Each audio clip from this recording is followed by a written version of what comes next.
Bhojpuri superstar और गोरखपुर से भाजपा सांसद रवि किशन को संसदीय लोकतंत्र में उत्कृष्ट और निरंतर योगदान के लिए प्रतिष्ठित संसद रत्न पुरस्कार 2025 से सम्मानित किया जाएगा, जिसके लिए रवि किशन ने प्रधानमंत्री नरेंद्र मोदी और उत्तर प्रदेश के मुख्यमंत्री योगी आदित्यनाथ का धन्यवाद दिया।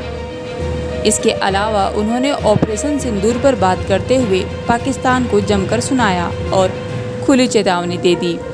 मैं मोदी जी को धन्यवाद दूंगा, मैं अमित शाह जी को और पूज्य योगी महाराज जी को, और साथ ही साथ गोरखपुर की देवतुल जनता को, जिन्होंने विश्वास किया, लाखों वोट से हमेशा मुझे जिताया। उस झूठ की आंधी में भी, पिछले चुनाव में भी हम जीते 24 का चुनाव, तो इससे विश्वास और उनका भरोसा ही मुझे और मेहनत करने पर और ये कर दिया कि मैं दिन रात और मेहनत करूं, अपने क्षेत्र की बातें और अपने क्षेत्र की समस्याओं को केंद्र में उठाना, पार्लियामेंट में उठाना, प्राइवेट मेंबर बिल लाना, और वेरी सेंसिटिव बिल्स मेरे नाम पर हैं।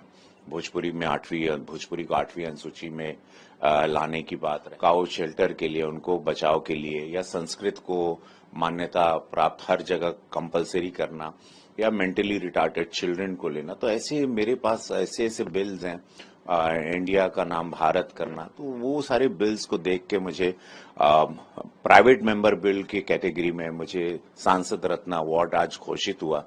मैं वो सभी कमेटी, सारे ज्यूरी मेंबर, जितने माननीय सीनियर सांसद हैं, ये अब्दुल जे कलाम साहब ने इसकी शुरुआत की थी 15 साल पहले, 2010 में, इफ आई रिमेम्बर, जितना मुझे याद है, और बहुत चुनिंदा सांसदों को मिला है, और मैं कलाकार के रूप में मुझे प्राप्त हुआ। मैं बहुत अपने आप को सौभाग्यशाली समझता हूं, और मैं ज्यूरी मेंबर्स का और पार्लियामेंट, जिन्होंने भी इस पर गौर किया कि मैं कितने बारीकी से काम कर रहा था पार्लियामेंट में, बगैर कोई आवाज किए, बगैर कोई साउंड किए, उस पर उनकी नजर गई। और आज ये जब मुझे सुबह में खबर मिली तो बड़ी खुशी हुई। मैं ये पूरा श्रेय सांसद रत्न का अवार्ड का श्रेय अपनी पार्टी को, अपने शीर्ष नेतृत्व को, मैं और गोरखपुर की देवतुल जनता को, जिन्होंने मुझे उत्साहित किया और जिन्होंने मेरी हौसला अफजाई की, ना कि एक कलाकार आया है या तो पैराशूट लेकर आया, एक ऐसा कलाकार जिस पर उन्होंने विश्वास दिखाया, दूसरी बार भी जिताया, लाखों वोट, 6 लाख वोट दिए। तो वो ये उसका आज आशीर्वाद है, महादेव की कृपा है। गोरखपुर ही रहता हूँ मैं, चूंकि गरीबी से आया हूँ, एक पुजारी का लड़का हूँ, मिट्टी के घर से यहाँ तक का सफर है, तो गरीबों के दर्द को समझ सकता हूँ। मेरे पास आते हैं, कलाकार हूँ तो ओवर सेंसिटिव हूँ, तो जो भी दुख है, और यही सीखा है मैंने मोदी जी से, यही सीखा।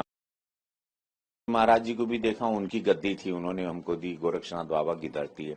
वो इसी तरह काम करते थे कि कोई भी अपने पास से आए खाली हाथ ना जाए, उसकी समस्या का निस्तारण हो, निवारण हो, एटलीस्ट सुने उनकी समस्याओं को। और जनता कुछ चाहती नहीं, जनता है कि मेरा सांसद मेरी बात सुनता है, मेरा सांसद मेरी बात को उठाता है, आवाज पार्लियामेंट में, एक आवाज गोरखपुर की आवाज बन के गया। तो महाराज जी की तरह है कि नहीं, तो मेरा कंपैरिजन ही डायरेक्ट योगी जी के साथ रहा, क्योंकि वो वहां सांसद 25 साल रहे।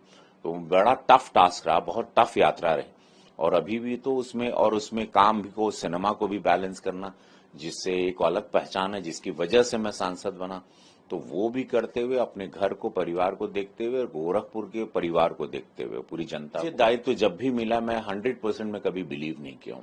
मैंने हमेशा बिलीव किया है कि 1000% दें, और आज वही है कि आज मेरी मेहनत ही मेरी पहचान है। मेरा कोई गॉडफादर नहीं, मुझे किसी ने मदद नहीं की, स्वयंभू, मैं खुद ही अपनी भोजपुरी इंडस्ट्री बनाने से लेके आज आपके समय, आज आप आए मेरे पास, मुझे एनआई को मैं धन्यवाद दूंगा, आप मेरे पास हैं और आप मुझसे प्रश्न कर रहे हैं। ऑस्कर अवार्ड में लापता लेडीज के जाने से लेके सांसद रत्न, ये दो एक बहुत बड़ी कृपा होती है प्रभु की, और मैं डेफिनेटली मोदी जी को धन्यवाद देना चाहूंगा, भाजपा को, कि भाजपा ने हमको पूरा मौका दिया सीखने का, समझने का, कलाकार को टिकट देना, और इससे भाजपा का बड़ापन और कलाकारों के प्रति मोदी जी का प्रेम वो दर्शाता है।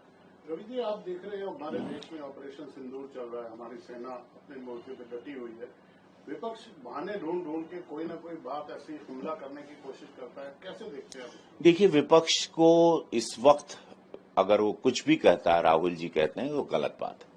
इस वक्त पूरा, जब से सबसे बड़ा कदम प्रधानमंत्री मोदी जी का, जो आज चर्चा का विषय है, कि हर पार्टी के लोग, वो ओवैसी साहब हों, वो सुप्रिया सुले जी हों, और वो हर कनिमोझी हो तमिलनाडु से या हर पार्टी या शिवसेना से हो, सभी पार्टी के लोगों की कमेटी बनी है और जो पूरे विश्व में जा रही है और विश्व के हर नेताओं से और वहां के external affair minister, foreign minister से मिलेगी, वहां के लोकल मेंबर ऑफ पार्लियामेंट्रियन से मिलेगी, लोकल लोगों से, लोकल हमारे इंडियन लोगों से मिलेगी, वहां के लोकल जनता से मिलेगी और पूरे विश्व में जा रही है। ये बहुत बड़ा कदम है कि पाकिस्तान का क्या रुख रहा, पाकिस्तान ने कैसे टेररिज्म फैलाया, पाकिस्तान ने कैसे हमला किया और कई सालों से हमला कर रहा है भारत को खत्म करने के लिए।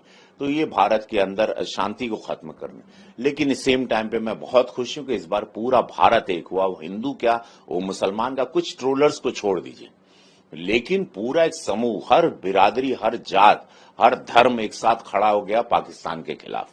ये एक बहुत बड़ा संदेश है जिससे पाकिस्तान भी बहुत कांप गया है, उसको भी पता है। और जहां पे उसने नजर दिखाई, मोदी जी ने घर में घुसकर मारा, रावलपिंडी से लेकर उनके 11 एयरबेस से लेकर उनको उनके यहां तबाही मचा दी, वो भी किसी से छिपा नहीं। अगर मोदी जी को आप छेड़ेंगे, प्रधानमंत्री को और उनके देश के नागरिक और निर्दोषों को और सिविलियंस को, और आप न्यूक्लियर का आप धमकी देना, तो पाकिस्तान बंद कर दे। देखिए, भारत है संयमशील, ये अगर बुद्ध का देश है तो युद्ध में भी अगर पीछे नहीं हटता।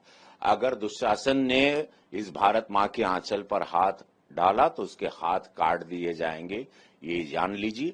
अगर पाकिस्तान ने कोई भी टेररिस्ट एक्टिविटी की, भारत को प्रोवोक किया, उसका जवाब उसको बहुत बड़ा मिलेगा, ये आप जान लीजिए। हाँ, मोदी जी ने इनिशिएटिव नहीं किया, शुरुआत वहां से हुई। अब कोई शुरुआत होती है तो मोदी जी की सेना, भारत की सेना उसका जवाब देना जानती है।